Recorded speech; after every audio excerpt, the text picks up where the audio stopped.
HarperCollins presents The Anti-Social Season by Adele Buck, read by Moniqua Plante. To all my fellow librarians fighting the good fight for access to information, and in memory of Margaret Garofoli Dufresne. 1. Thea's hands were sweating. They seemed like they were always sweating these days.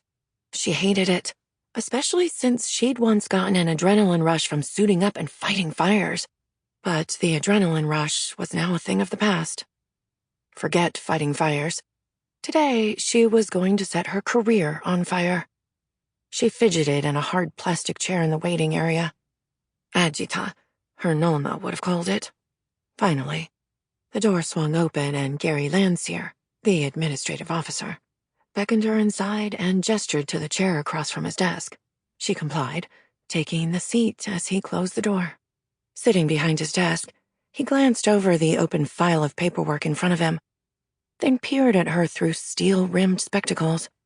His brown eyes were so kind, she felt like her insides had been scooped out with a giant melon baller. "Are you sure about resigning, Thea? You've been an exemplary firefighter for a decade." She nodded. Her neck was stiff and the motion felt jerky and unnatural. His mouth tightened and he looked at the paperwork again, humming to himself. "Do you know what you're going to do next?" "No." Her voice was as creaky as her neck. "That seems awfully rash." She nearly laughed out loud at that. Her squad mates would tell him that was what she was, down to her core. Rash, brash, immature, and a total goof, at least in the station house. On the job, they knew they could count on her. Until Sean's injury. She hadn't realized that anything was really wrong at first. Injuries happened. Sometimes even catastrophic ones. And they could rattle you. She should know that better than anyone. The very reason why she joined the squad instead of taking a corporate job out of college was because of her favorite cousin. Luca had nearly died from smoke inhalation, and his wife had insisted that not only he get out of the job, but that they pack up and move nearer to her family in Illinois. Replacing one Martinelli with a newer model had made sense to her 22-year-old brain. She'd learned the job. She'd made her mark. She'd done her part. Seen injury and loss and triumph and miracles.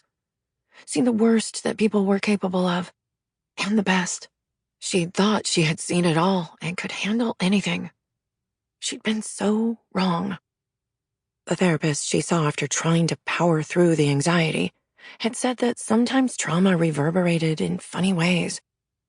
The echoes of Luca's accident, of him moving away, had come roaring back when Thea had seen Sean on his hospital bed. It was like watching Captain America bleeding out. Impossible. Unthinkable. And damn, that just made her think of Luca again. His big laugh. The way he'd talk earnestly about comic books when he was a teenager and she was a kid.